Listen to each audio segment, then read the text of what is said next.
You know, yes, I was the DJ at the wedding. It wasn't a one-day wedding; it was a 3-day wedding. I did the welcome party, then I did the wedding, and then I did a brunch on the Sunday, which was the most awkward part of it all, because everything that had gone on the actual wedding night was discussed amongst all the guests the next morning. But Mark Anthony was performing on stage. He then called Brooklyn onto stage.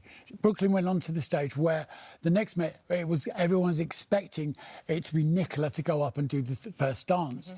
And then Mark Anthony asks the most beautifulest woman in the room to come to the stage. And then he says, Victoria, come to the stage. So Victoria's by the stage, she goes onto the stage. And of course, at that point, Brooklyn's like suddenly, literally devastated because he thought he was going to do his first dance with his wife.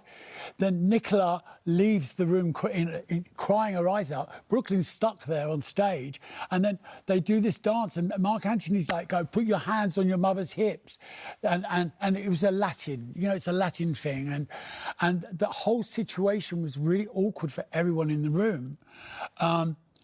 And you know, I've done an awful lot of Beckham parties in the past, and they're a very dancey, close-knit family. They love to dance, right?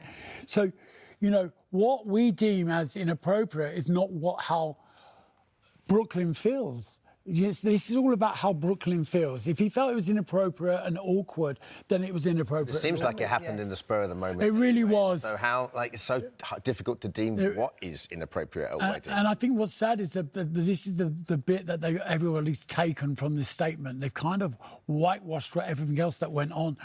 You know, it's taken a lot for someone to go to social media to post